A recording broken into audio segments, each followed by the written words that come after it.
That's a surprise. And we work with recreation and the committees to figure out what their priorities are as well. We try to maintain what we have before we build new. I understand. This is Danvers, and for us, it's important to us. We're one of 351 communities in the state.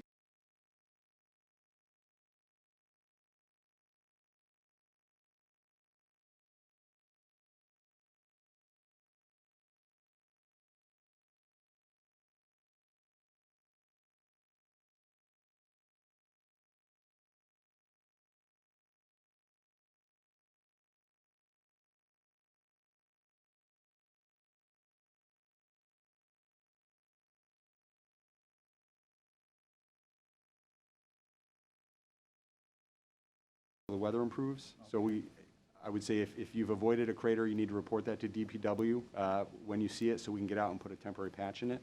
But the next snowstorm, that temporary patch is going to be gone, and we'll have to go fill it again. So until we can fix it permanently, which probably won't be till spring. Okay. The other thing was, as far as census papers were sent out and asked to be returned. Is there a percentage of returns that we have received or we expect to receive? Whoever can answer that. What's the question? The census papers that went out. Census papers? Yes. They're still coming in. Okay, is there an end period? My concern was that in the past, I thought we didn't receive all that we sent out. Some people have excuses why they can't or won't. Is there anything that can be done to try to encourage people? Because doesn't that affect the money this town receives by having a complete census? No? Not the local census, I don't believe. I think the federal census. The federal census is the one that is, That's the important one. that's the one that was just completed in 2020, and I think those numbers are going to be certified this fall. Okay. And the town census is just for record keeping them more than anything. Kathy, yes. Yes, Yes. it's for record keeping, and if people don't return their census, then they become inactive on the voting polls Okay. for All right. roll call. All right. Thank you. You're welcome. Thank you, Bill. Mr. Chairman, we're still in the midst of new public business, and there is somebody that still wants to speak. Thank you. Thank you very much. You're welcome. Is there more new public business? Yes, right over here. Oh, please, join us. I apologize for my tardiness. You're excused. My name is Katie Hislop. I am going to echo much of what my friend and neighbor, Shilpa, has just discussed, but I am also here as a member of the NAACP North Shore Branch and the Danvers Ad Hoc Committee. But for me, most importantly, I'm here as an individual, a parent, a Danvers resident, a active community member, a town meeting member, a parent of school-age children, and children who happen to be multiracial. You forgot Citizens Academy graduate. And a Citizens Academy graduate. Thank you for, oh, shame on me. So I appreciate the update with respect to the hiring of a DI director. And I did have a follow-up question. I know Mr. Bennett suggested, correct me if I'm wrong, that you distinguished between a full-time, well, you stated full-time. So I'm wondering, are there applicants that maybe might be available on a part-time basis that have not been considered because they're not available on a part-time? I mean, I don't know anybody that's applied, but I'm just curious. I mean, to fill the need, the immediate need that we have in this town, I wonder if something like that would be considered in the interim. So the position was advertised as full-time, so the presumption is anybody who's applied for it is looking for full-time. We looked at probably a dozen or maybe more than that job descriptions when we designed ours.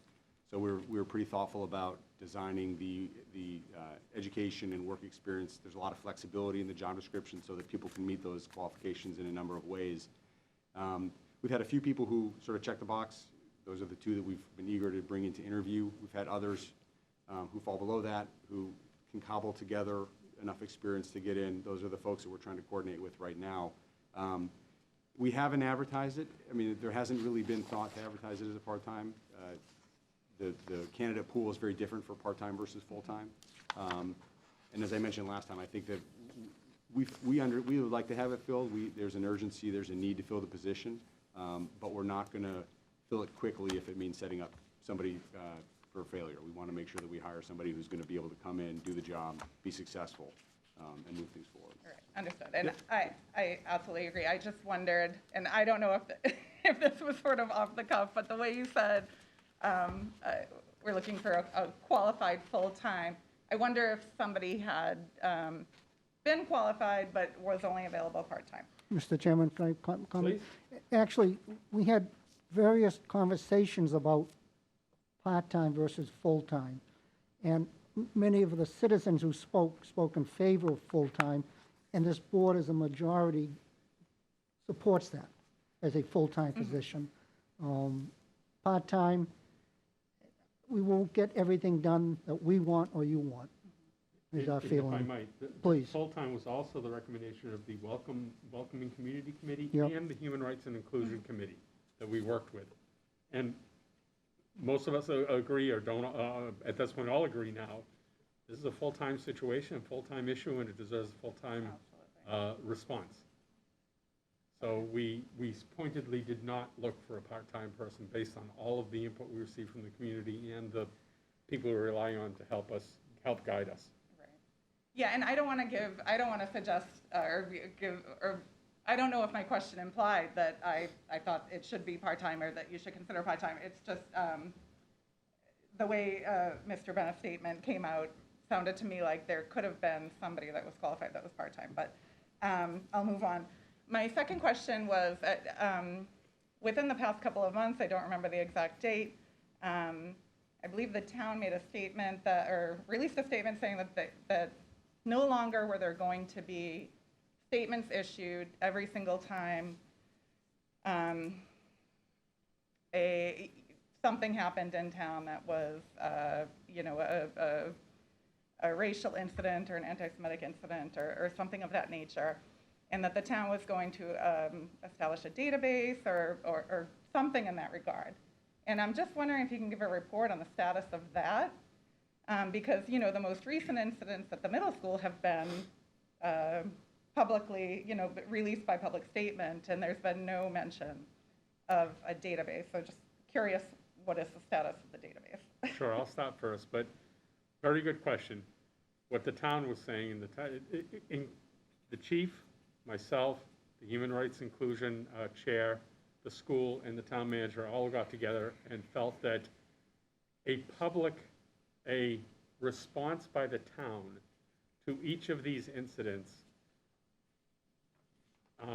was less effective in saying the same thing repetitively, which of course we abhor these actions, we think they're wrong, we will work to correct them, and in some cases felt that it provided a response that the kids who were doing this were looking for. So we did talk about a database, and I'll let the town manager update you. He updated me earlier this week on it, so I'll let him update you on where we are. Yeah, thank you. I think that the messaging around that became very muddled very fast, and the reality is everything that has happened has been reported.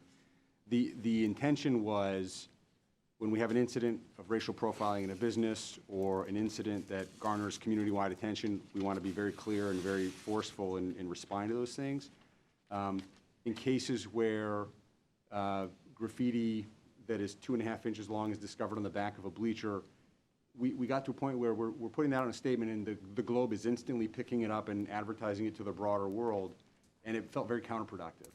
So the attempt was to say, look, we want to track these things because it's important. We want to make sure we're communicating it to the Human Rights and Inclusion Committee, the school community to the extent that it affects parents and students, but we want to take a step back from banging the drum loudly and just bringing more and more attention. Not that the attention isn't warranted and there's not work to do, but it was an attempt to kind of pivot. That said, we've continued to report things.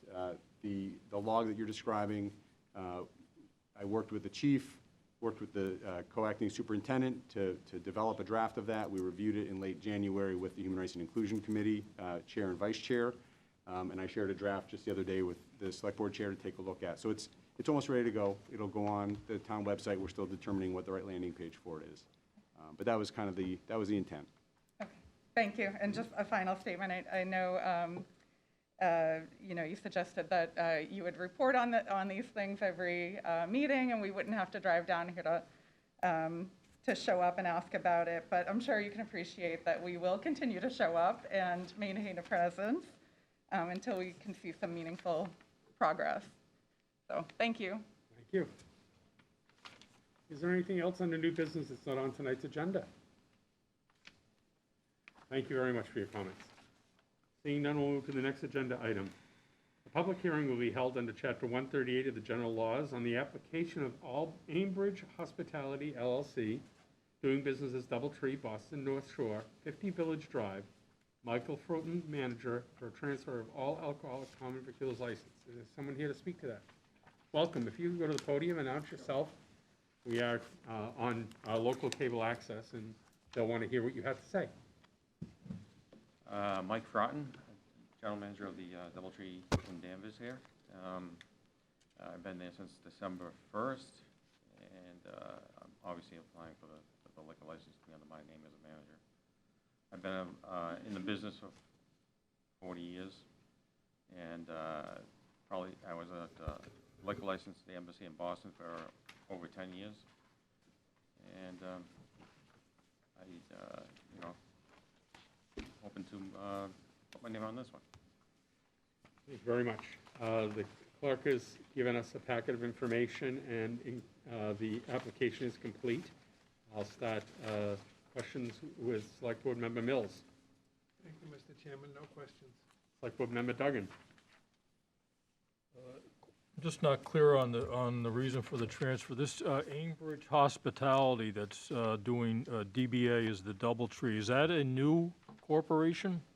It's not a new, well, it's a hotel management company, third party. It's the world's largest right now.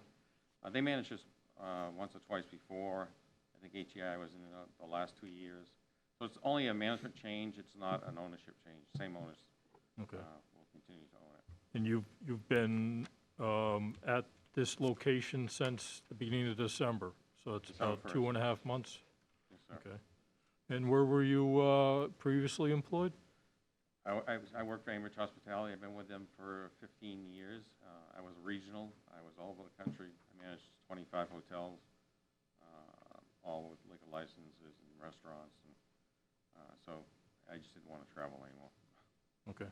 So you're a local? You live locally? I live in Auburn, but I stay at the hotel probably like 3 nights a week. Okay. It's just easier that way. But yeah, I've been born and raised in Massachusetts. Okay. Then just one last question. So I don't know if the clerk had provided you with a handbook. There's a alcohol licensee handbook? The liquor license guidelines have been provided. Okay. And you had a chance to look at those? I did. I Okay. went through them, yeah. All right. Well, I wish you success in your new endeavor here. Thank you. Board Member Bernard. All set, thank you. Board Member Bennett. Thank you. All the paperwork is in order, the tips are here, you're there 50 hours a week. You provided the name of 2 alternate managers. Can I assume that one of the 3, you and those 2, will be someone will be on the premises at all time? Yeah, yes. Okay, very good. Thank you, that's all. Mr. Bennett asked the questions that I ask if the board members haven't, and so I'm satisfied, 50 hours, tip certified, and plenty of experience to provide my comfort level for this application. This is a public hearing. Is there any member of the public who'd like to speak to this? Mr. Bradstreet.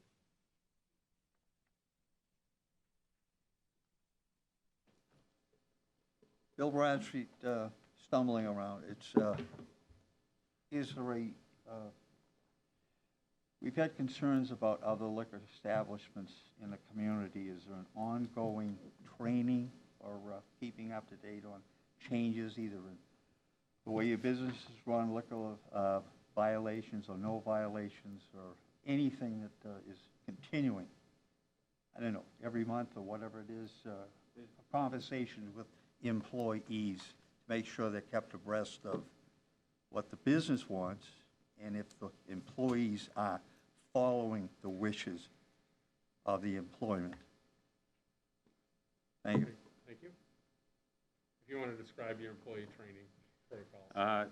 Aimbridge, being the largest third-party management company, has one of the most significant training available to all employees.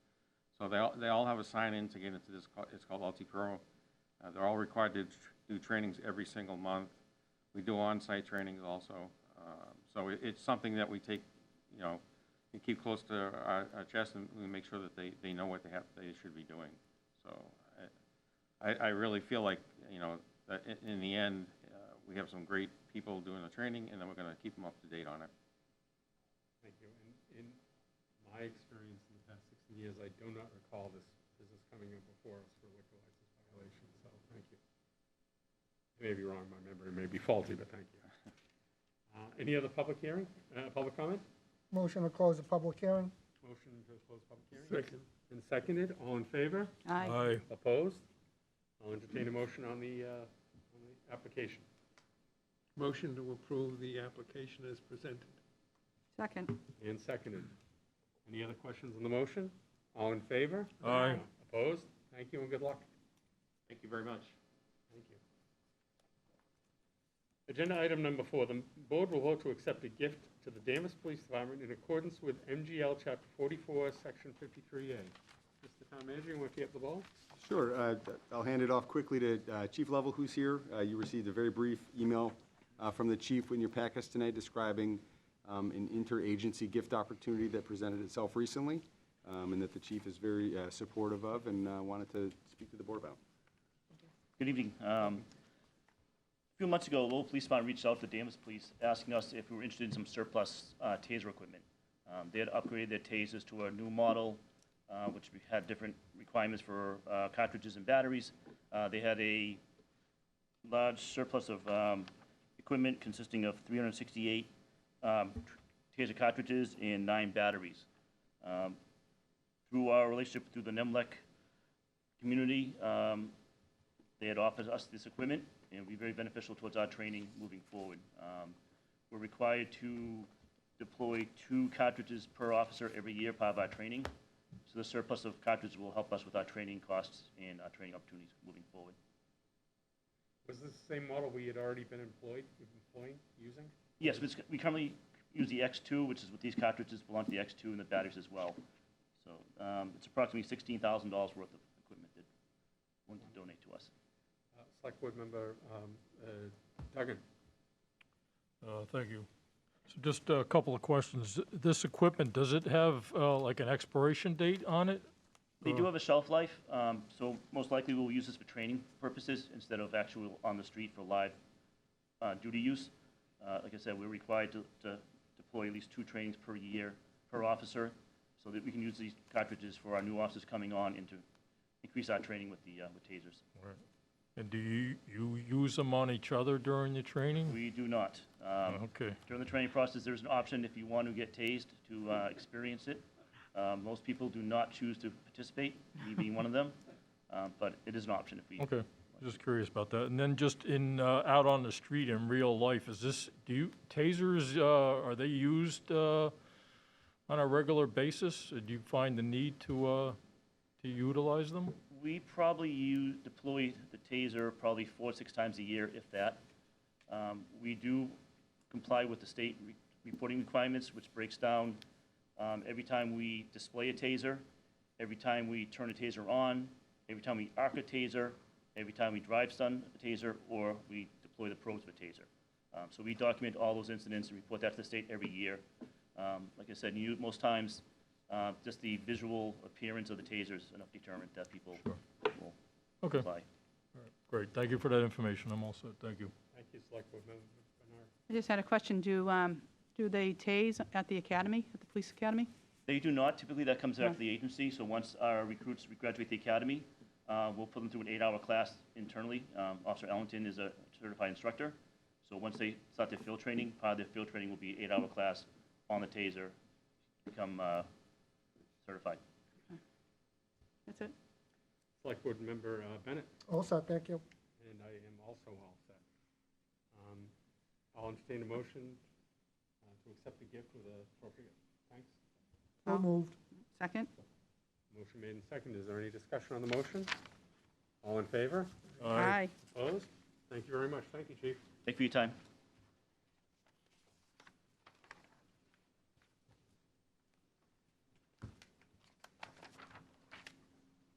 We had an appropriate letter of thanks all written. That's Ann. That is in, all over. Agenda item number 5, the board will discuss the establishment of a recall election provision in the town of Danvers. I raised this last meeting, based on a large number of requests for consideration by members of the public, emails that were sent to myself, to the town manager, and some of you received a couple of them as well. Subsequent to that, the board agreed that I could set up a subcommittee.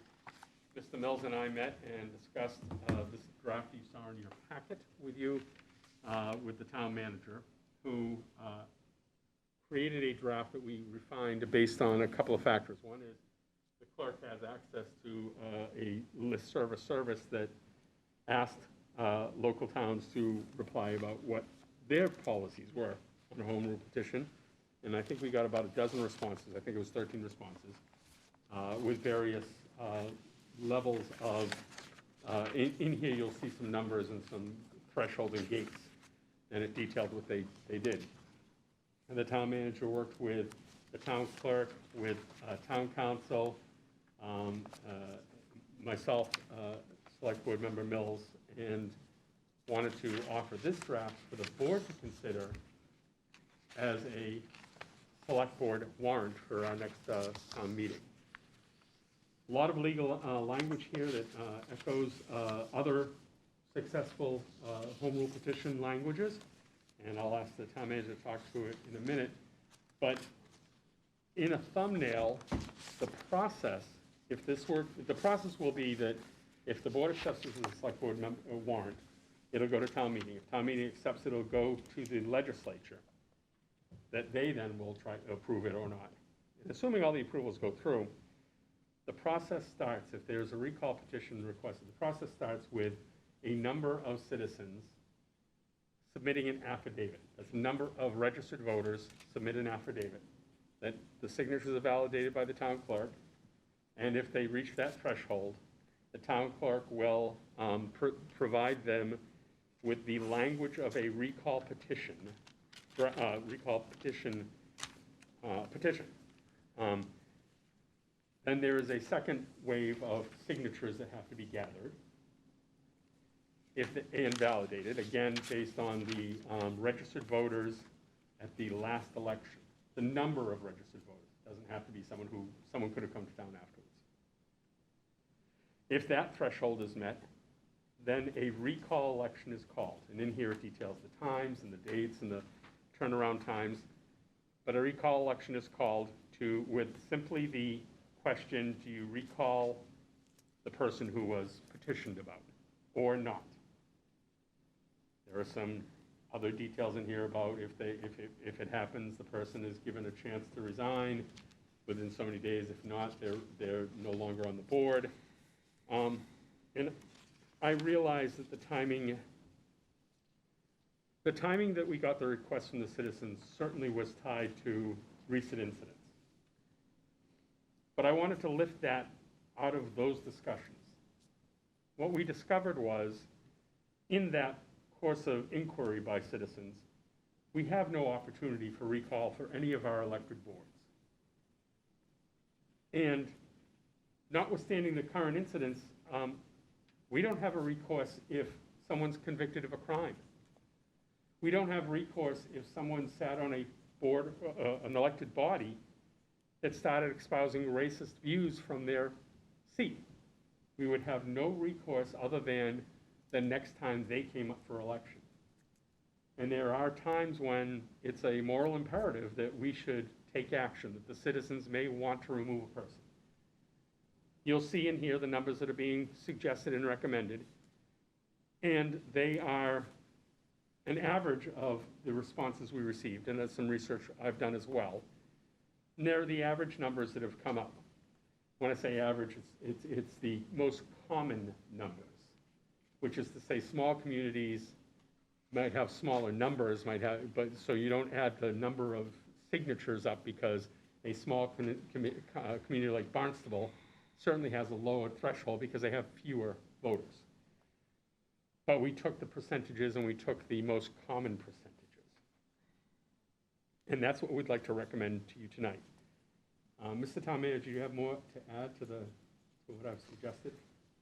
No, I don't think so. This is, I worked with council to find a template that has been used and approved elsewhere by the legislature, and the figures in here are consistent with the response to the clerk's outreach to her colleagues.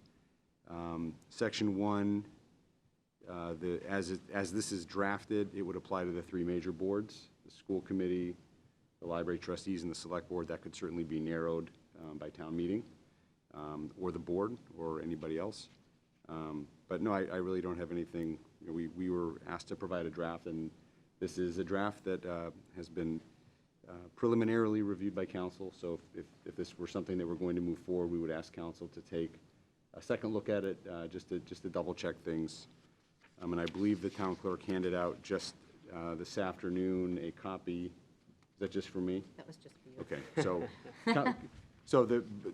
it was from the town attorney just verifying that this process is consistent with both local and state law. So I don't really have anything to add beyond that. So we do have all the discretion in the world to change any of this.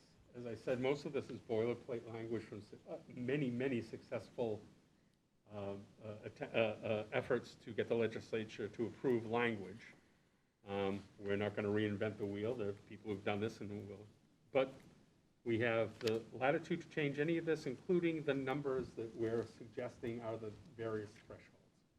I will say that out of respect to the library trustees and to the school board, I told them the petition was going to be discussed tonight. Asked if they wanted to attend, offered to have them attend, and as they are equally affected. The town manager and I spoke about the only other elected person in town, and that would be the town moderator.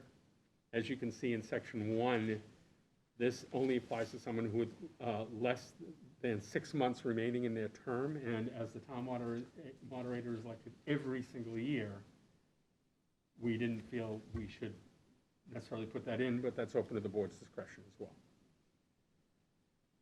So I'm going to, Mr. Mills, you were part of the subcommittee. Do you have any comments, sir? Thank you, Mr. Chairman. I think that the document that we have tonight is appropriate, and the town meeting body should have the opportunity to debate this and decide whether or not they want a recall process in the town. Personally, I'm saddened by having this. At the same time, I think that the reasons that you as chairman and coordinator of our subcommittee, I think that the reasons are valid. I think the numbers that we're dealing with, Mr. Chairman, is it 350 and 20%? Yes. I have 20% in mine and 350. I think those numbers are appropriate. By my saying this, it does not mean that I will vote for this or advocate for it or against it. I'm right now neutral on it, except for the fact that it is appropriate to go forward to the town meeting body. Thank you. Thank you. So as Mr. Mills, and I'm sure you've read before I open up the comment, we've recommended the affidavit require 350 or more registered voters of the town. Once those are certified and approved within an amount of time detailed here, the town clerk will issue a recall petition language. And those will require 50, then will be given 15 business days to get 20% of the registered voters.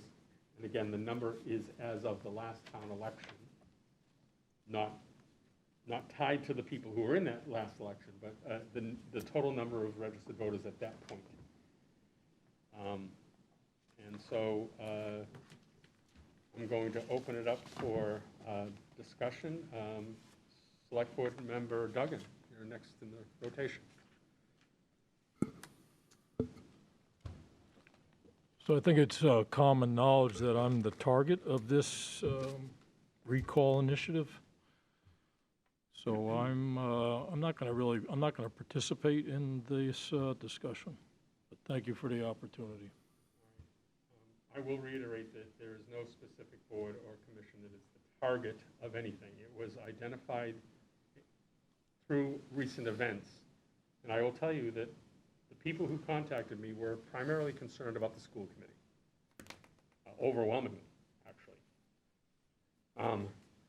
But again, this is not about a specific incident. This is more, we don't have recourse. We have no ability to remove someone and whose actions rise to that level that would require this. So I'll turn to you. You're next in the rotation. Select Board Member Menard. Thank you. I've read it. I want to read it again. There is a lot of legal language in there.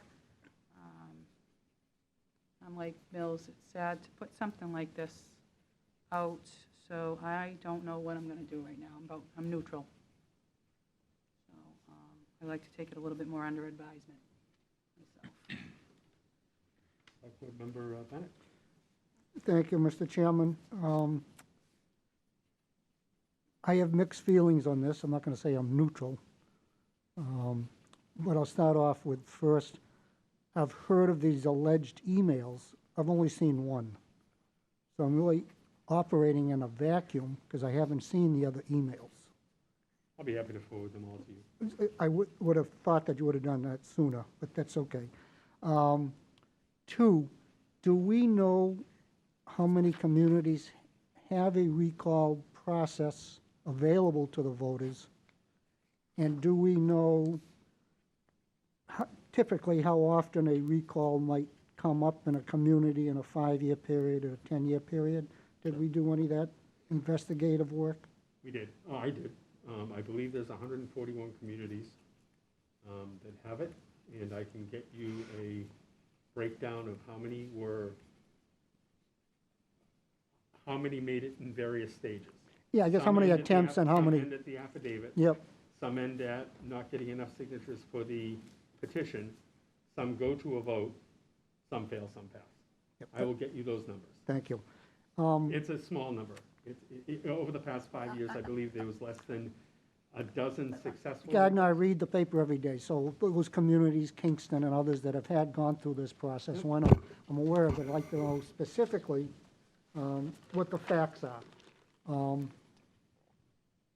The reason I'm not against it as such is because looking at what happens in other communities at other meetings, the disruptions from both sides of the table is disturbing. And you aptly point out we have no recall if somebody is abusive from this side. That makes me a little, my needle moves a little bit. It is unfortunate that we've come to the point where we need to do something like this, but it's better to be prepared than have an incident that we cannot, or the citizens cannot react to. We can't force a member to resign of a body. The voters put us in, and they should have the right to take us out. I'm just concerned about why are we doing this now? And I know the answer, but it's been unfortunate, the feelings towards the school committee and dealing with the unforeseen things that they had to deal with. They didn't run to be on the school committee to deal with many of the things and issues that they've faced. And I appreciate that. I'm not looking for right or wrong. As far as the language here, I don't have any feeling that we should change it. It seems to me that a 20% threshold is pretty difficult to reach. So it takes away that knee-jerk reaction to somebody saying something, and everybody says, well, let's get this bum out of there. So the language itself, I'm not going to nitpick with. Do we have to have some kind of ground rules, what's appropriate for a recall, or is it 350 citizens decide they want a recall? I've not seen in any of the language I've seen, any guidelines is malfeasance, bullying, criminal activity, or anything like that. It's the will of the voters put them in, and the will of the voters may take them out. And the numbers that are here are intentionally sufficient to take this away as a political club for someone who doesn't like a mask mandate or a COVID mandate or whatever it is that they don't like, or a statement or a vote, but rises it to a moral imperative based on the actions that the person has taken. 20% would be just over 4,000 people. You would have to get 4,000 registered voters to say, yes, I agree, that person X should be removed. And in the petition language, it says who and why. So they would have to say, you know, this board has gone through some recent issues with the Thin Blue Line, and we had a lot of people who were very concerned on both sides. And, you know, if someone had felt that our actions were inappropriate and would rise to that level, that we no longer represent the will of the people, or have demonstrated actions that should remove us based on, you know, whatever threshold. Right, and I would counter that some of the perception of some of the decisions were made were completely wrong. Absolutely. They were absolutely wrong. Yeah, I agree. That's why my needle ticks back the other way. Yeah, but if we look at the So- numbers and say 350, and then after the issuance of the petition language by the town clerk, 4,000 signatures in town, if 4,000 people were to stand up and sign their name that said, we should be removed, then I believe it should go to a recall vote. If there were 4,400, and the number is 4,400 signatures, of people out there want to remove me, I'd resign. I would not put the community through that cost and turmoil and fraction. And I would, I well respect that you would, and I would think a lot of us would too, but there are going to be people who won't. And that's not a reflection of anything recent, you know. No, I someone may understand. take their position that they believe certain beliefs and stick with them, right or wrong. Someone may be, we've had some horrific crimes happen in town, even recently. We had someone accused of having child pornography. If that were to happen to an elected official, most of us would think that that person's going to resign, but there are going to be times that they may not.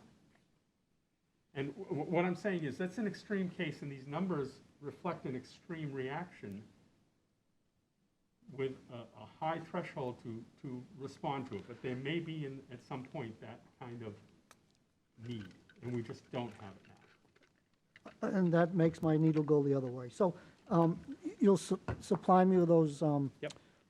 emails, and you'll give me the facts and figures so that I can absorb them. I'll send it to the entire board. Okay, yes, obviously, you would do that. And then, I know you'd like to get this approved, but I make a motion, we table this till the next meeting? I agree. And I agree too. I was actually going to ask for that because I wanted to hear what the board had to say about the numbers and the policy and the language. And I'd like to send this draft to the school board and to the library trustees. I have no problem with the draft as written. Yep, I'd like to send it to those two and offer them the opportunity to see what we've written. And offer comment. And comment. So I too was going to ask to table this tonight, so I appreciate you doing that. I'll get you the details and give you Okay. give you that level of information. And, sure, Mr. Bradstreet.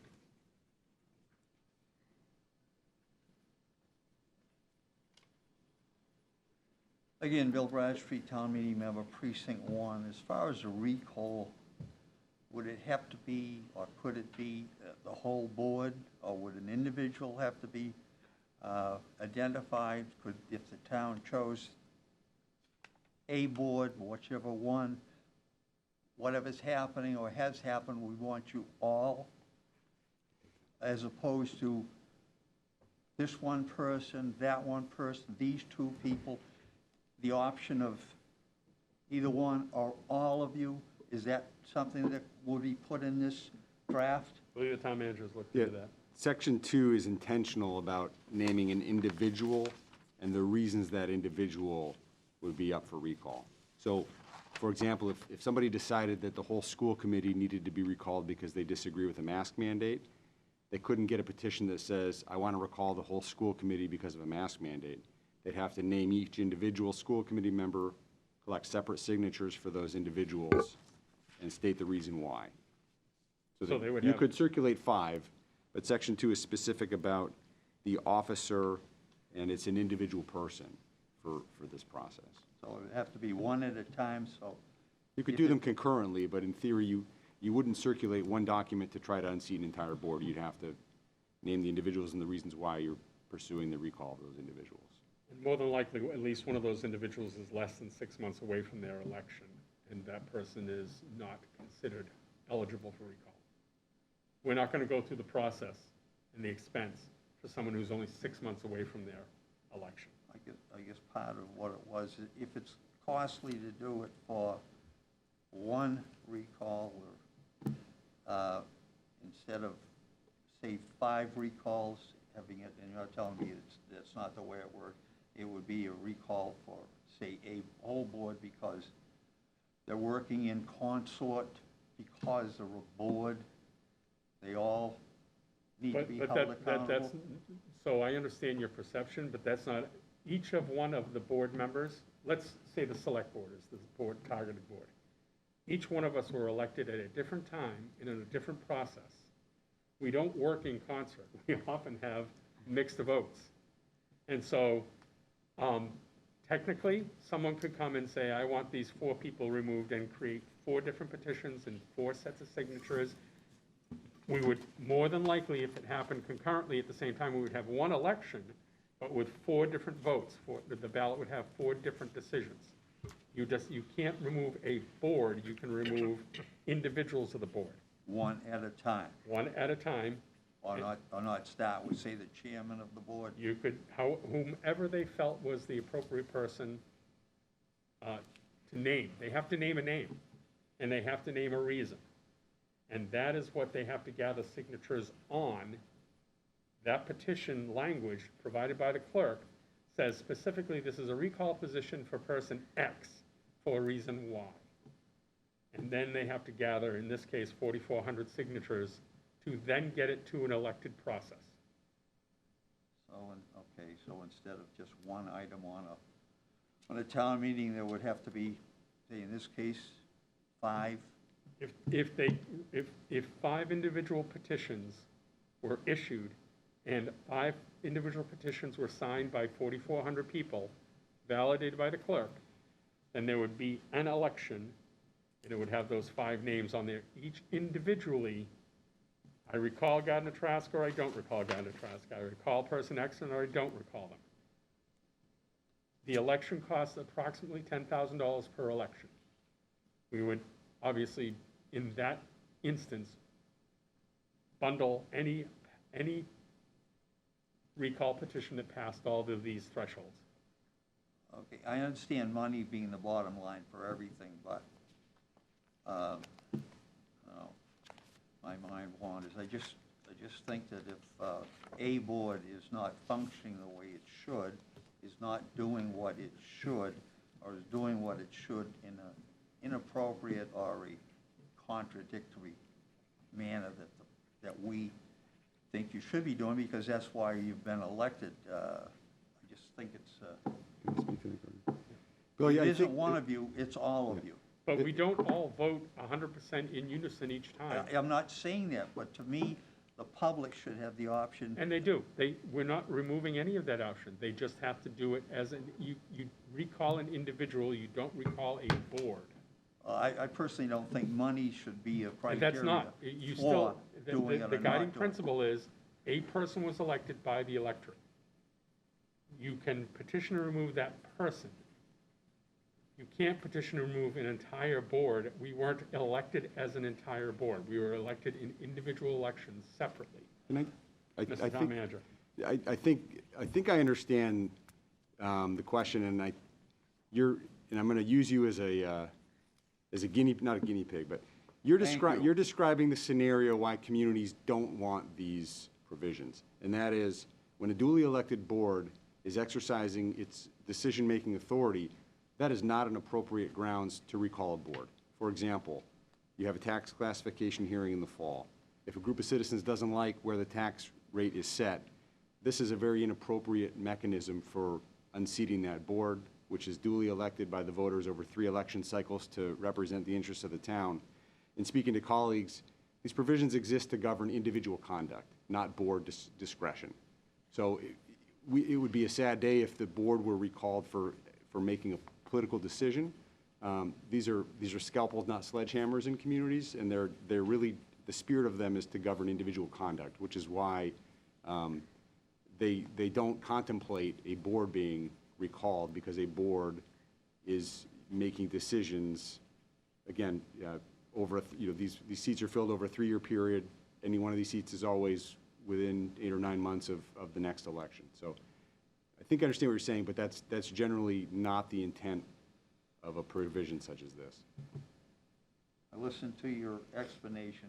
I understand it, but however, I disagree with it. Thank you. Thank you. Mr. George. Good evening, Louis George, Town Meeting Member, Precinct 1. Just a question, I guess, with respect to the language, and so not, will this language, and I understand this is going to be, it's going to be tabled for the time being, but is this language, specific language, will this be available Yeah, for us so to review? just to be clear, this is not a recommendation in any way, shape, or we asked, Murphy, Hesse, Toomey, Lehane represents a number of communities. They provided us with a template that had been Right. passed by a town meeting elsewhere, blessed by the legislature, reviewed by the Attorney General. And then the highlighted sections in here were filled in, the 350 votes, the 20%, the timelines reviewed by the clerk. All of that is amendable by if this board moves forward with this, the Finance Committee has a chance to review it, town meeting will have a chance to amend it. But yeah, it can be made available, it can be put on the Select Board website. That'd be great. We can put it on the page. It would help in terms of the ability to Sure. sort of comment thoughtfully on it as well. And I guess the question, and again, is in terms of with respect to the effective date of these recall initiatives, I mean, would they typically be effective to those who are currently sitting, or would it be prospectively for people who would be elected down the road? So I received a similar question, so let me just describe what the technical process would be at this point. Were this board to vote that this is a select board warrant article, it would then become part of the warrants that will be reviewed at the select board members, at the select board meetings as part of the budget and warrant review process. Public fully has ability to come and speak to it at that point, talk to it. Then it gets, just like any other warrant article, once a warrant article is on the dockets and certified either through the citizens petition process or from the select board member process, it will go forward. This board will make a recommendation on the warrant article. It will then go to FinCom, and the FinCom will make a recommendation on and this will be published in all of your town meeting packets that come prior to each of those meetings.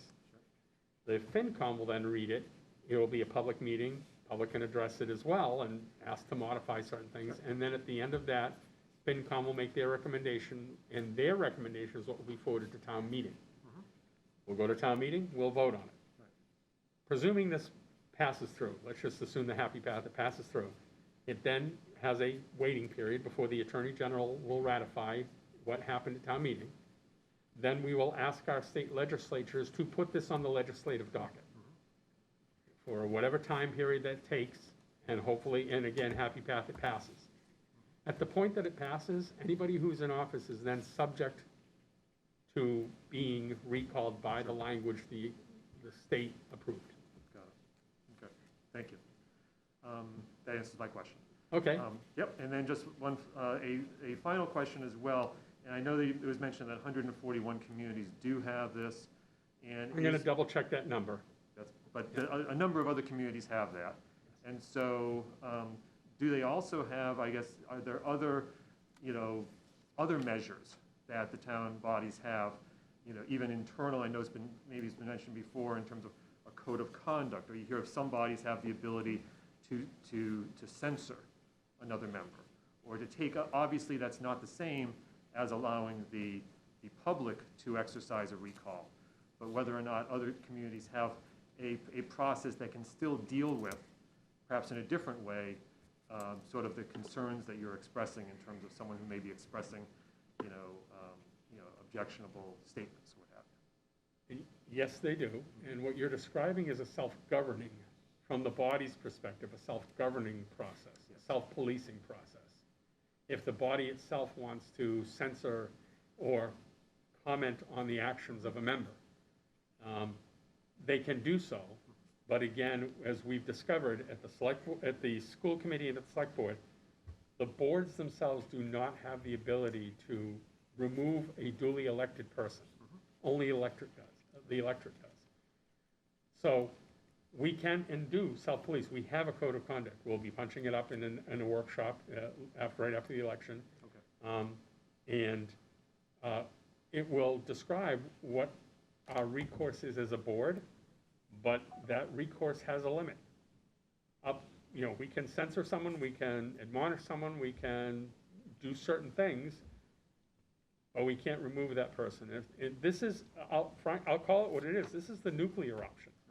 This is the option if someone is so derelict in their duties, not in their decisions that they make, not the tax level, as the town manager said, or issues, hot button issues like the thin blue line. This is if there's true malfeasance. Then the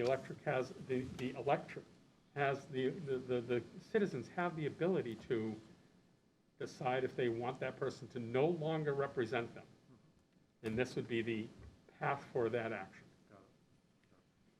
I was wondering as well, and you answered the question in terms of an other means as well, not necessarily in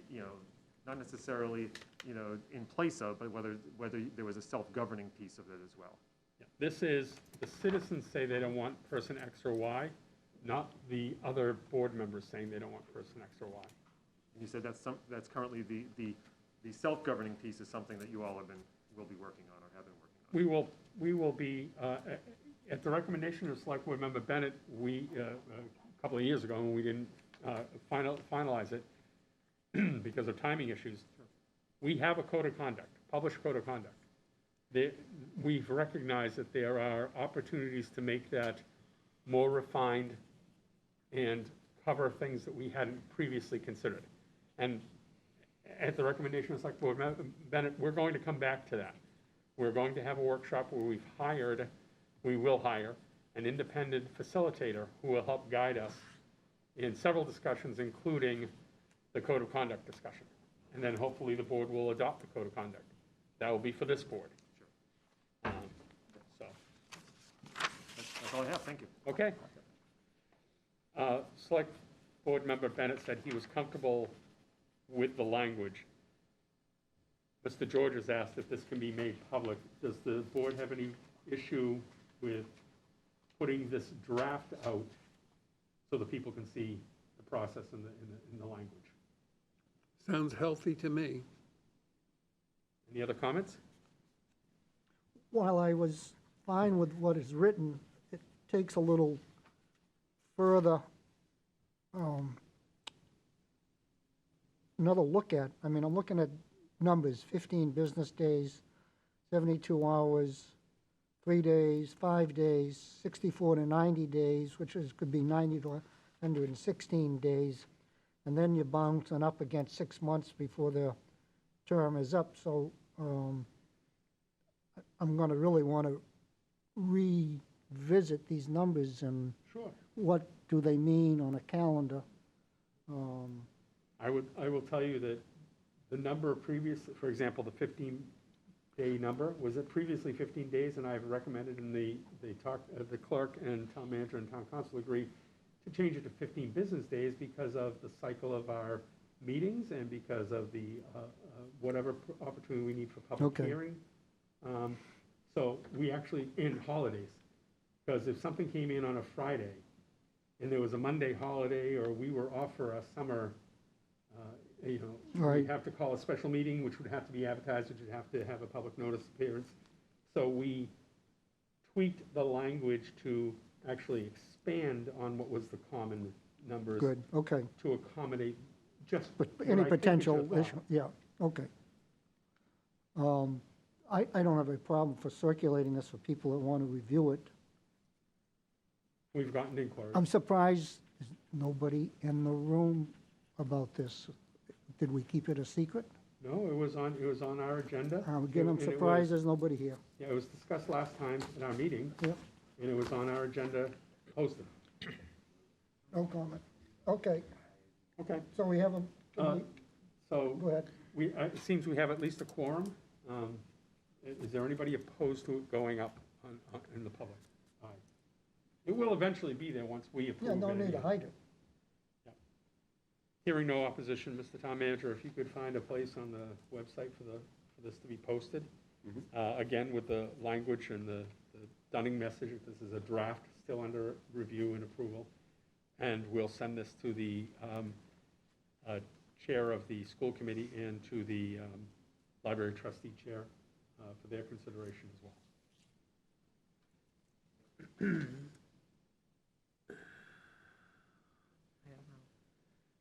That's a good question. We'll bring that up. The clerk has reminded me there are actually two other boards. She mentioned one, I thought of another. We also elect the Housing Authority, and we also elect the River Committee at town meeting. Actually, that's an appointment at town meeting. Correct. So just Right. So it'd be the Housing Authority.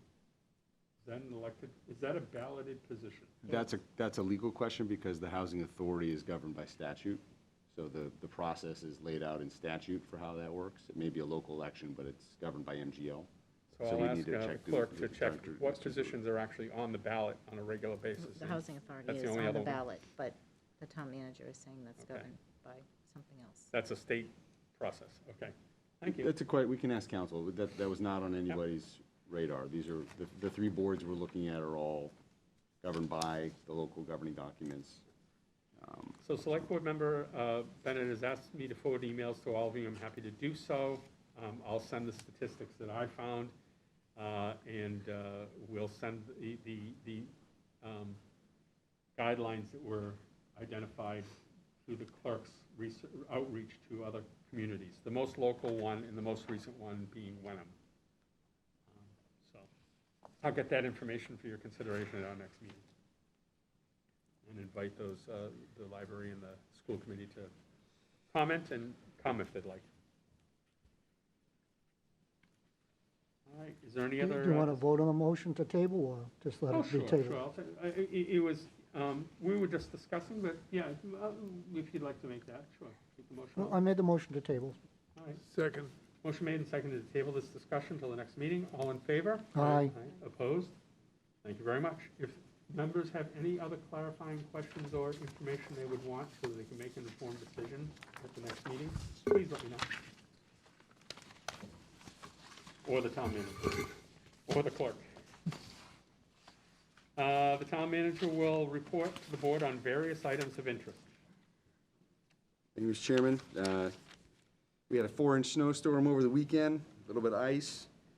We had the review of the audit a month or so ago. Part of what drove our positive year-end results was a healthy surplus in our snow budget. We will not be anticipating a healthy surplus in our snow budget this year. We have spent around $570,000. We have around $280,000 left, so we have about a third of our snow and ice budget left. David Lane and Chuck Farrell assure me that it will last until springtime, and they've never been wrong, so you can take that to the bank. Not listed on the back of the agenda as an upcoming meeting, but we do have the budget workshop scheduled tentatively for Saturday the 12th. We've confirmed some dates with the Finance Committee for their review. Consistent with last year, we would be reviewing the warrant with the board as part of our regular meeting cycle. But we'll get an email out before the next meeting to remind everybody of the dates that are on the calendar so that the board can assign attendees to the various upcoming meetings. We're nearing a balanced budget, so we're getting ready for that, and I believe you all saw the good news that went out since the last meeting, that the current year budget was identified by the Government Finance Officers Association as a recipient for the Distinguished Budget Award. That was a stated goal of Finance Director Rodney Conley's when we hired him. So he was very pleased with that, and I think hopefully the taxpayers are pleased. Much like the award we receive for the CAFR each year, combined, those awards are provided to communities that are transparent in reporting their financial results, put together a budget that tells the story of who is doing what in service of the residents and the businesses of the town of Danvers. So that's very exciting news. Looking ahead to our next meeting on March 1st, I've invited IT Director Colby Cousins and Land Use and Community Services Director Aaron Henry to talk to the board about hybrid meetings on a moving forward basis, both in terms of a vote that this board would need to take to make that allowable, and also a discussion with Mr. Cousins about the technology and the policy decisions that will govern that setup. I'm sure you saw the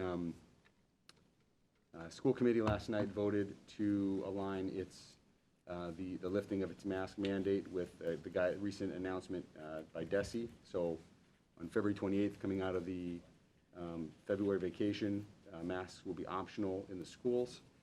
The Board of Health voted on February 10th to lift its December 23rd mask mandate for local businesses based on the Omicron surge receding and up-to-date guidance from the CDC. And earlier today, an email went out to staff, and we'll be working on communicating with the public that the town offices will also align with the school's decision. So on February 28th, vaccinated employees and vaccinated members of the public will be free. Masking will be optional at that point. Unvaccinated employees will be required to mask, and members of the public who are unvaccinated will also be required to mask. We obviously don't check that at the door, so we're taking people at their word. We will continue to provide masks for unvaccinated members of the public who come in, and we'll have proper signage. But that policy went into effect in the fall as we started to see cases climb going into the holidays. And certainly, much like we saw last year, cases are dropping. So I know people will be relieved. Some people will continue to mask, and we've asked both members of the public and co-workers to please respect people's individual decisions. There's been a lot of talk about wanting respect going both ways. So if an individual is wearing a mask in a building, we fully expect people to be considerate and respectful of that when they're in town offices. And last, you received a copy tonight of a letter from the Canine Edge, which is the training outfit that was working with the dogs that were identified quite a while ago now in a dangerous dog hearing. The board issued a series of requirements to the owners of the dogs. This letter signifies the last requirement that was spelled out in that order. So as noted here, these dogs will continue to receive training on an ongoing basis. Obviously, if there's an additional incident pertaining to either of these dogs, that would most likely come back before this board for further discussion and deliberation. And that's all that I have. Thank you. Members have questions on the town manager's report. Mr. Duggan. When you mentioned full vaccination for people entering town buildings, does that include the booster shot? That's a good question. We discussed that today, actually. The CDC is strong. The CDC considers up-to-date vaccination to include a booster shot. We, as an organization, the vaccination rate is north of 95%. Most of our vaccinated employees are also boosted, but we have not been asking for documentation to that effect. We will not be requiring those who are not boosted to mask. So it's still a strong recommendation by both the town, our public health department, and the CDC. But if somebody has their vaccination, talking about employees, most of our employees have their vaccination cards on file with their first and second shot, or if it's a J&J, just the single shot. And that, at this point, that's something that our health director may want to revisit at some point, but at this point, that is satisfactory. Right. So I asked because I've seen news articles recently that state that just having 2 shots is really not sufficient over a long period of time, and that the total counts for people that are boosted is, it's less than a third. So I think it's troubling to assume that just having 2 shots is the standard. I mean, it is the standard in reality, but it shouldn't be for what we set as the benchmark, I don't think. But that's just from what I've read and just my own opinion. And I would, I guess, not editorialize, but I would echo, there's been a lot of calls for consistency in the information and what's being reported, what's being asked for from health officials, from the CDC, from everybody. But I think we know more about COVID today than we did a year and a half ago. We will know more about it in a year than we do today. When we were looking at positivity rates before a vaccine was widely available, that's a very different situation than looking at positivity rates when 80% of your population is now preliminarily vaccinated. The requirements and protocols for the Delta variant, very different from Omicron, very different risk profiles for those. So that isn't to say that all of this won't change in 2 months, 6 months, 8 months.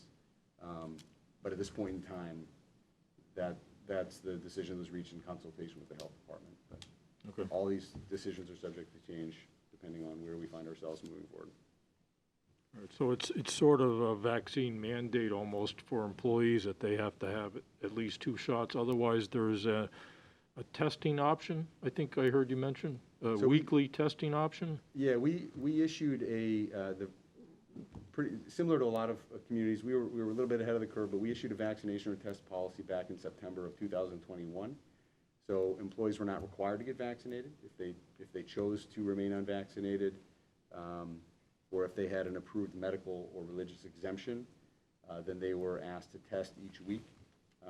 And we have a number, again, we're close to 95% vaccinated, so it's a fairly small number, but we've had employees who have been testing each week since September, providing that documentation to their supervisor on a weekly basis. We have a handful who have been medically or religiously exempt from testing, but that also ends at the end of February. So what will replace that in February at the beginning of March is unvaccinated employees will be required to wear a mask when they are indoors or in close proximity to the public. Okay, all right, thank you for that. And then just one other thing. You mentioned at our next meeting, Colby and Aaron will be on hand to talk about hybrid meetings. So is it still accurate to say that on April 1st, the governor's order to allow boards and committees to meet remotely, that will expire? I'm going to I don't believe it's April 1st. I believe it's end of April. And I want to allow Aaron and Colby to speak to the board about that because they're more well versed in it than I am at this point. They've been doing research in terms of what the options are going to look like moving forward. Right, and I asked because the planning board has not met in person since, I think, February of 2000. So that's two years, And so some people are troubled by that, they're not seeing the planning board in person. So that's where that question is coming from. So we'll wait to see. And I can say, just to clarify, the decision this board has to make has nothing to do with that. So the option moving forward is not to, this board won't be voting to continue to allow fully virtual meetings. It will be voting to allow a hybrid component at in-person meetings. Yeah, and that's fine, because yeah. I've seen, like, for example, the Conservation Commission has done that very successfully, I think, where they have members that are not comfortable being in person, but they have almost the full complement in person. So that seems to be the kind of the standard that I think would be acceptable to most people. And part of what we'll hear Colby talk about when we talk about policy is, in any given week, there may be 4 or 5 meetings taking place. We'll have to sort of pilot this at the beginning, but then have some thoughts in terms of how we decide what meetings are, because there's a staff requirement on the back end to make this. So we don't have the staff to be doing this for every board and committee meeting. So the example we were talking about this morning is when the select board is doing its tax classification hearing, that might be a meeting where we want to gear up and have the technology in place. When the only public hearing on the agenda is the renewal of the DoubleTree manager of record, we're probably not going to ask IT to spin up that type of meeting. But it's hard at the beginning to know how we want to kind of feel that out as we go. But I think it'll open both for public meetings with boards, but also, we often meet with consultants, and having this technology in place in a number of rooms is going to simplify a lot of things. Okay. I can build on what Select Board Member Duggan said. I'm presuming, because I had asked for the opportunity to extend that opportunity to participants, to the citizens. Yes. So it might be all of us sitting here as we are now, but someone who is uncomfortable coming and speaking on a subject in a public hearing portion, or a new business or public hearing portion, would be on a screen speaking to us. We could interact with the public that may yet be comfortable coming out. So it's not just the board members, it's not just the consultants that we would engage or experts we would engage, but also an opportunity for the public to engage in a new methodology. Correct. It would be for up to 2 board, you could have, and I don't want to, I feel like now I'm sort of pulling back the curtain on the presentation we're going to hear in a couple weeks. So I want to stop there. I think Colby and I want to come talk to the board about what. All right, thank you for that information, I appreciate it. Are there any other board member questions on the town manager's update? Select Board Member Bennett is asked to go first. Oh, I'm sorry, we'll consider the Motion to consent consent, calendar. yeah, motion to approve the consent calendar. Motion made? Second. And seconded, all in favor? Aye. Opposed? Thank you. Select Board Member Bennett is asked to go first under new business, previous new public business, and Select Board closing comments. I'd like to circle back to you for your At the end, 10 yes. closing comments. That's my- I yep. think that's an appropriate place for those. That's exactly what I was hoping you'd do. Thank you very much. Appreciate the chance to go forwards. As president of the Friends of the Council on Aging, I'd like to thank the people that bought tickets for the restaurant raffle that was drawn yesterday. And I want to publicly thank Polina's, Century House, Texas Roadhouse, 99, Daily Harvest, Sue Chang's, New Brothers Deli, Sam and Joe's, Sylvan Street, Daniela's, Outback, Mill River, Azorian and Applebee's, and Dunkin' Donuts and others for their donation of a gift certificate. And we're able to have 3 winners pulled. At first place won $700 worth of gift certificates. Second place, $400. Third place, $300. And we did sell 300 tickets even with the COVID, so thank you to everybody for participating. That money helps to go to defer costs for the senior center for transportation. Also, yesterday they gave out Valentine's bags to the people driving through, so thank you.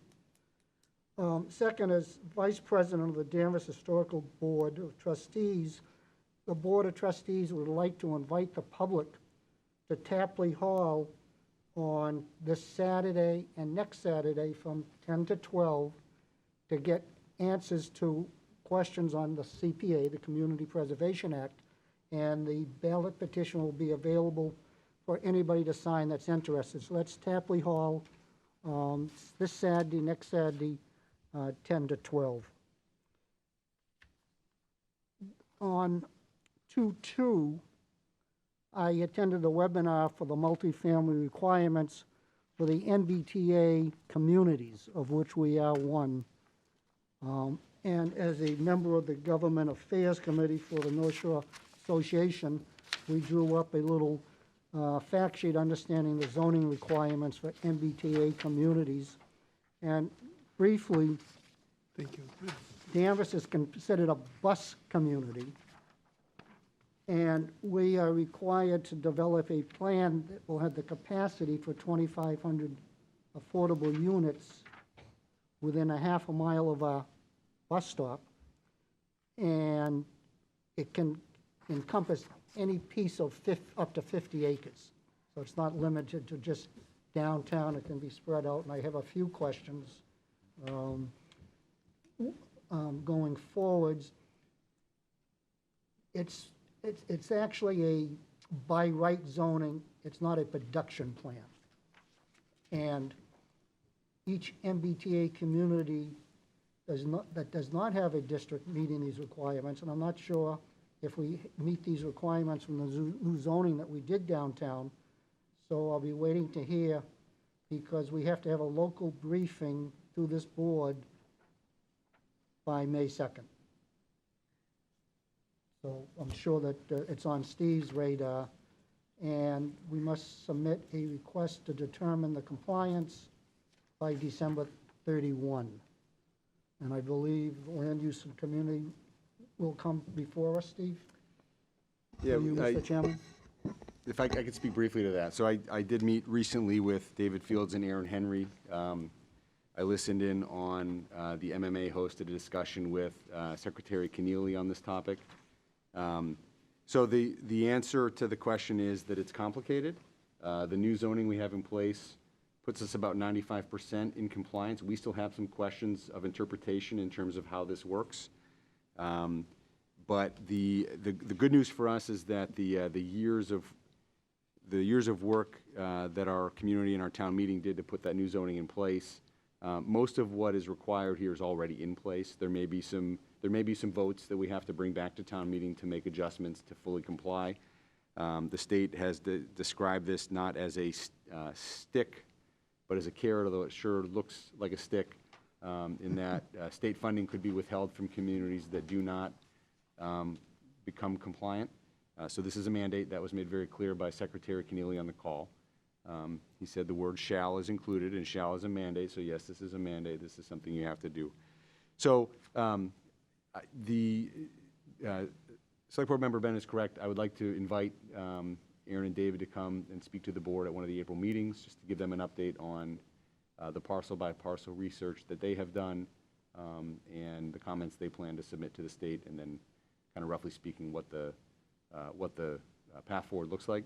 This is also something that we'll do a preliminary review with this board, but they wanted to kind of get into the weeds on this at the Land Use Summit that they want to have later this year with all of the major regulatory boards, including the Select Board. So, And More to to- add to that, when this hit my radar about 2 months ago, when the governor signed it into place, this will be a topic of discussion at the Affordable Housing Trust meeting, Yeah. and our next one is on Wednesday. Wednesday night, yeah. This is good, Dan. No, feel This free is to really share that. good, yeah. We will. Okay, great. great. And tomorrow's webinar is the state of waste and recycling. 9:30, so it's all be in the morning. And I'd like to send thanks and kudos to our legislative coalition for getting Logan Express restarted and located at the North Shore Mall. I was looking at the description today of it. It's where the old East Boston Savings Bank is on Prospect Street. There's a parking lot to the right for 294 cars. I'm surprised that they'll fit that much in there, but a lot easier than when it was on Route 1.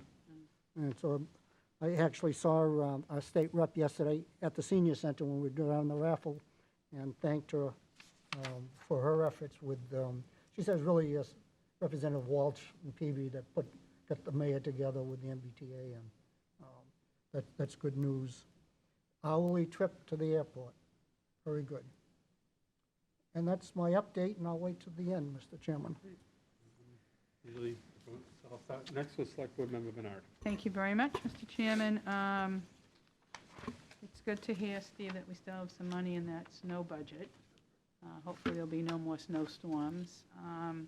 This is great information about the MBTA, Dan. I like this. This is great. Gardner and I will be at our Danvers Affordable Housing Trust meeting on Wednesday. Also, Danvers Housing Authority, I will attend on Thursday. Really nothing to report right now. We just want to, I just want to say that we still want Danvers to be a welcoming community to everybody. If there's any concerns, please reach out to any of us here on the board and the town manager. We want to hear, if you don't feel welcome, let us know, or any concerns. But other than that, people are delicate, people are emotional on certain things, so I know that some people, kids, the kids with the school mask mandates, the parents, everybody's been upset, but, let's still be safe, everybody. Thank you for taking the time and putting a lot of thought into everything we talk about, and feel free to, like I said, reach out to any one of us with any concerns, and I will update you probably next meeting on what's happening with the Affordable Housing Trust and also the Danvers Housing Authority. Thank you. That's it. Thank you. Select Board Member Duggan? Thank you.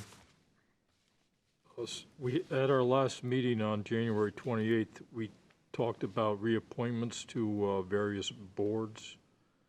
And since then, I had a couple of people reach out to me. They were interested in learning more about the Board of Registrars. So I believe that we didn't have someone lined up to replace an outgoing person. I'll ask the clerk to speak to that. I believe she's closest to that. The opening is Kathy Keown, who decided not to seek reappointment. She's the Democrat representative on the Board of Registrars. We are currently looking for people who are Democrats to fill out a talent pool application. We've reached out to the Democratic chair person to let her know that we are looking for a Democratic person. I did have someone reach out to me today that had previously, some time ago, filled out a talent pool application for that. So I'm trying to connect with her to see if she's still interested. But if there is a Democrat out there who is interested, feel free to call me or fill out a talent pool application and forward that to the town manager's office. Okay, that's great. Thanks for that update. And then for the River Committee, so that seems to be some confusion about how people are appointed to that. I believe right now there's several openings to the River Committee, and I'm being told that the town meeting votes on them. That is accurate. A slate of, there are, I believe, one opening, but we can validate that. But a slate of River Committee members is forwarded and approved by the town meeting body. That is not a board or a town manager appointed body. Yeah. I was on the town meeting for 15 years. I don't remember ever voting on River Committee members. I think you'll upset people like Eileen Labby, who had her name mentioned every year while she was still Well, with us. I recall like fence viewers and weighers of coal, but I don't remember voting on them either. So I don't understand the process about how these people are chosen and assigned to these positions. I will say, I don't believe there's ever, in the 7 years I've been here, I don't believe there's been a contested election for fence viewer. But I know that I think we have a, anything you want to say, Bill? And similarly with the River Committee, the process that was in place when I started, and there's never been an election per se on the floor of town meeting where multiple candidates are vying for a spot. Normally, people who are interested express that interest through a letter. Often it's delivered to Chris Sanborn, makes its way The name makes its way through my office, the name ends up on a document that this board sees and gets voted at town meeting. Right. So there, we, meaning the town, could look at different ways to solicit interest, but that typically, it's been a pretty Yeah. mechanical process. Yeah, I believe it should be maybe more transparent, and the reason I say that is currently there's no woman on the river committee, and I think that that's important to have a woman that is either familiar with the river, lives near the river, or just has interest in serving on that committee. So, again, we don't want it to look like it's some backroom kind of decision going on, that we want it to be out in the open. People want to serve, they should be engaged in the process. So I have a river committee meeting on Thursday. I would want to suggest that, as the town manager said, there's never been a contested election, but we do actually vote on a slate of members every town meeting. It is one of the agenda items. The fence viewers, weights and measures, some of those are ceremonial. They have positions, and we usually defer to the people who've done it before. As far as the river committee, the entire slate is offered up. We have had women members, just not now. Until recently, we had Joan George as a longstanding member, and our chairman for 15, 20 years was Eileen Labby. I think it's just a matter of those who offer to participate. That pool was, didn't have any women step up to do the job. I don't want to think that there's any old boy network preventing people from being there. We were led successfully by a strong woman, and prior to her, the chairperson for many years before her was a woman as well. There's never been a contested election. There's never been too many people going for the open seats that would raise it to, I think, your level of observation where we have a vote. However, like every vote at town meeting, if someone were to stand up and say, I want to make an amendment, they'd have the opportunity to do so. So I can understand that a lot of the things we do are very familiar to the longstanding town meeting members because they're very methodical. Those two examples you had are very methodical. We always talk about fence viewers, weighers of fish, the alewives, all of that. And then separate from that, we vote on the river committee. So anybody's welcome to offer. It's a public meeting, and generally participation starts with someone coming to the public meeting and saying, hey, our river committee meetings say, hey, I'm interested in this. And we do with all boards and commissions, open it up to the talent pool. And then that board and commission is part of the vetting process that says, hey, this person's been to the meetings a dozen times, they show an interest, we'd like them to invite them to be in an open slot. So certainly candidates who want to should fill out a talent pool. And if there is an opening, we'll look to the openings before town meeting and look to see if there's how many there are. And I would think that in my past experience, many years on the river committee as a select board representative, there's never been a decision to make because it's never been multiple people for the one or two openings. All right, that's fair enough. I think it's just some people have the perception that, it's not an open process, but it sounds like it can be and it will be. So, again, these are, several people have reached out to me because they weren't sure how they would actually be able, what the process was like. So thank you for clarifying that. Always encourage them, whether there's an opening or not, to fill out a talent pool. Okay. Yep, okay. And then just one last thing, Select Board Member Bennett mentioned the MMA workshop tomorrow morning dealing with recycling and waste. So that's an important topic, I think, for the town.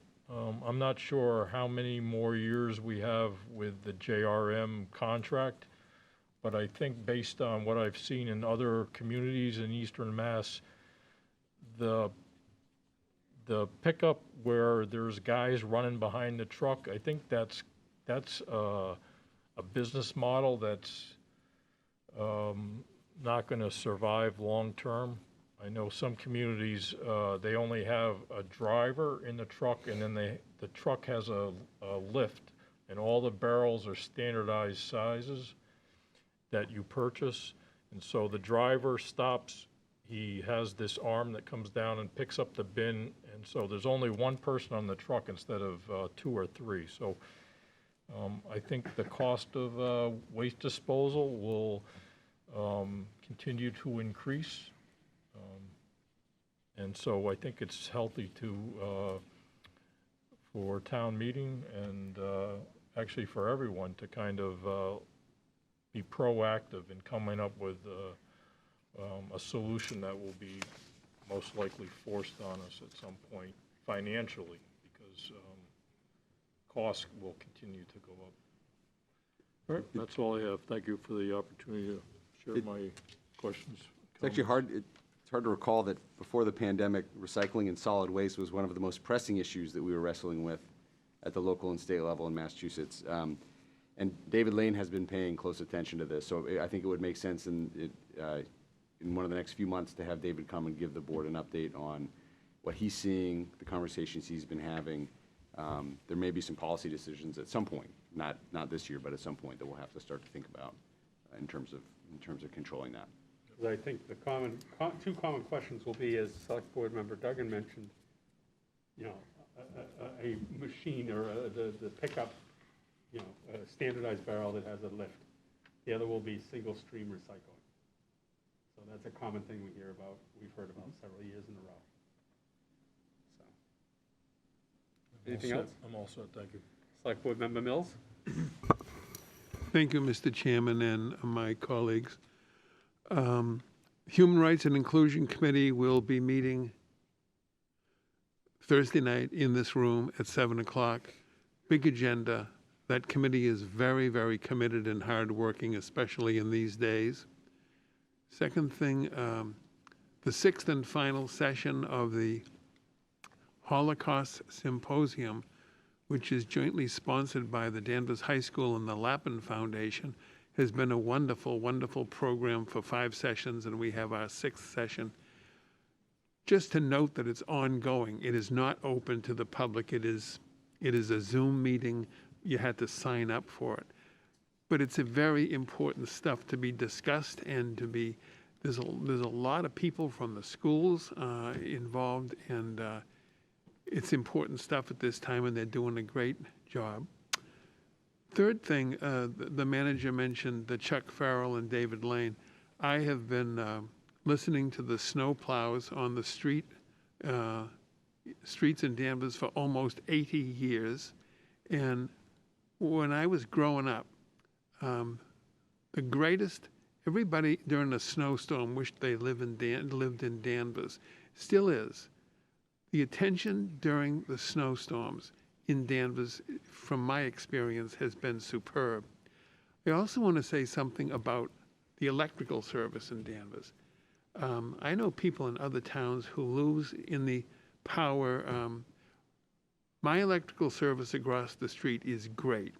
So thank you to Chuck Farrell or David Lane or whoever's in charge of that. It is really, really wonderful service. I also want to say that my rubbish pickup, for the 52 years that I've lived across the street on Sylvan Street, has been superb.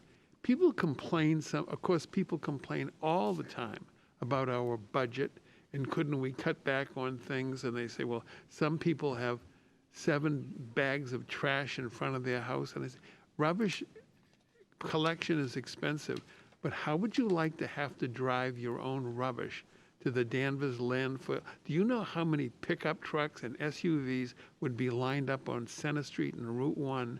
In any event, for those who negotiate the contracts, which is probably you, Steve, and David Lane, whatever, you've done a great job to keep it going and keep it moving, and it always works. I'm also constantly looking at communications coming from the town manager's office or from the town clerk. And you people present this town, you are the face of the town in many ways. And you do it with grace and dignity, with no sarcasm, no arrogance, no matter how many spears and bullets are being shot at you. So to Ann Freitas and to Steve and to Jen, you're doing a wonderful job, and you make us look professional. Then my final concern is the attack on the school superintendent, who's no longer here, and the school committee, especially the attack by the Danvers Patch, which was the successor to the Danvers Herald and the Salem News, and the Boston, I think it's Channel 5, successor to I don't know who. But as I was growing up, we had the Danvers Herald and the Salem News. We had news editors, Cy Newbegin, Jim Shea, Rolly Corneau, Nelson Benton, Howard Iverson, superb editors and writers. They would voice their opinion, clearly listed as opinion, and they would report the news as news. My sense, it's hard. They want to stay in business. But the Patch is like turning into a little tabloid of trying to look for something nasty to report about Danvers all the time. Now, I'm going to write them a little letter.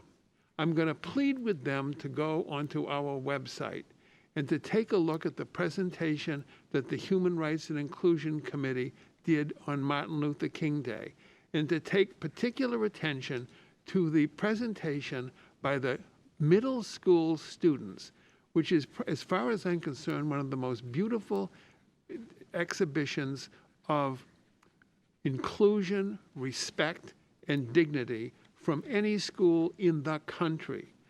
That has never been reported, while the school committee, especially Eric Crane and Arthur Scamius, both of whom are lawyers who I've known for years and I respect for their thoroughness and their dignity and their caring, brutalized by the papers as though they were responsible, along with the superintendent, for 400 years of racism in this country, which is going on still as an epidemic every single day, including in the United States Congress.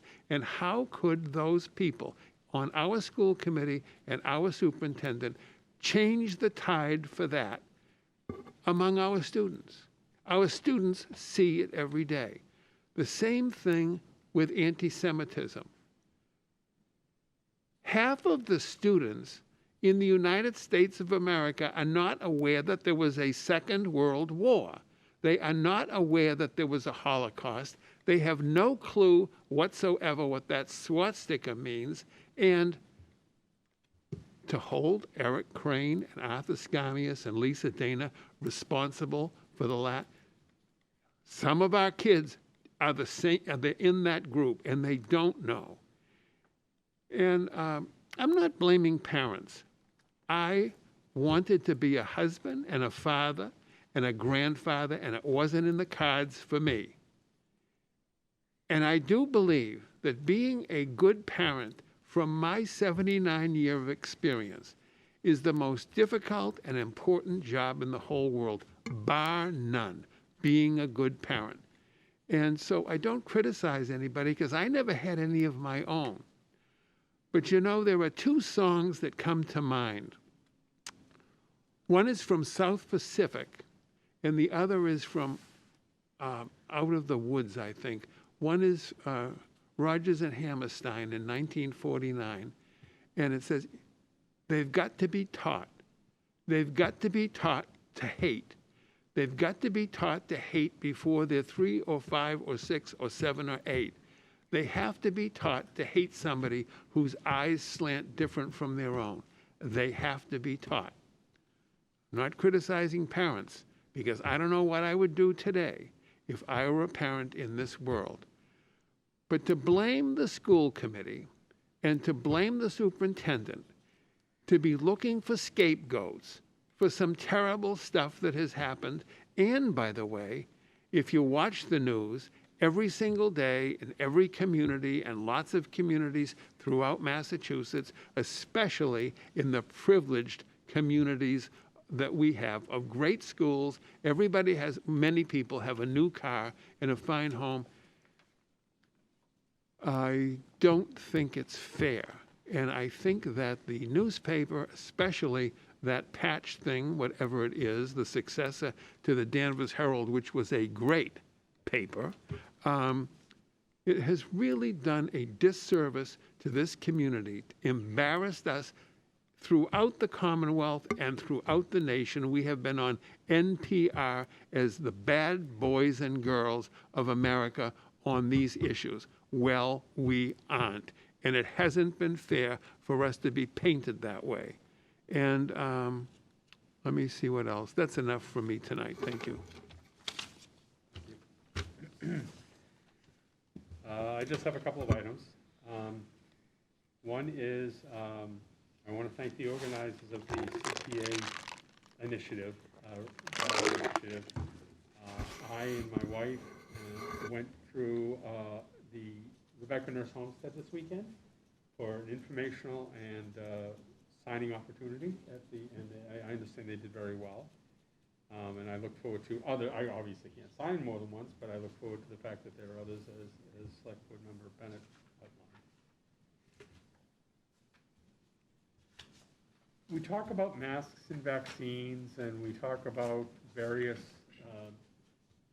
information sources, what's latest, what's new, what's changed. I work tangentially to the healthcare industry. I've been a healthcare IT person for 30-something years. I work with nurses and doctors on a regular basis. I see the claims that come in. People need to understand that we're in uncharted waters. There is no absolutes in nature. There's no absolute right, no absolute wrong, and if you do one thing, you're doing it wrong, and there's an absolute right that you should be doing it this other way. A lot of this is trust the science, trust the experts, trust the experienced people, and even that experience changes. As the town manager said, we know more now than we knew a year ago. Things we thought were effective are not as effective. A study will come out and say it's not as effective as we thought. That doesn't mean they were wrong. They were right at the time. They were right at and it's selective. Masks are effective, and were effective for up to the Omicron that came out. And a study was done about Omicron, and okay, a cloth mask is effective for that.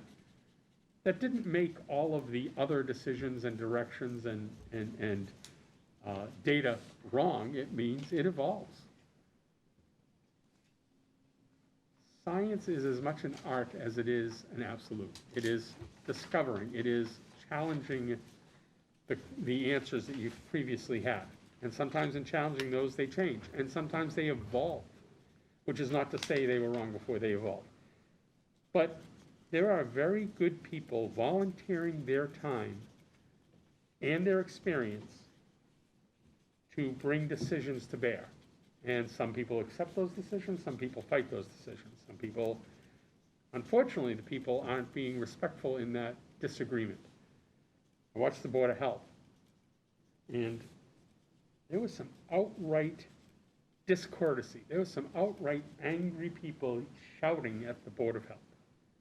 And that's not appropriate. We should be able to have civil discourse. We should be able to disagree without shouting. We should understand that these people aren't trying to get you or force you to do something. They're trying to do the best that they can. And I will always take the position that a professional who's done their 12 years of high school, their 8 years of college, their practicing, their internship, their practicing, been a practitioner in the field, is more knowledgeable than a Google search. That has weight. But there was real discourtesy done to the Board of Health members in this last meeting. And it should be, all of us should stand up and say that's unacceptable. but that's that. And finally, last meeting, a couple of grandchildren birthdays were announced, and I think that's great, I think that's fine. I rarely do this, but I will say that today is my 36th wedding anniversary, and I have to thank my wife for allowing me to do this work. What are you doing here tonight?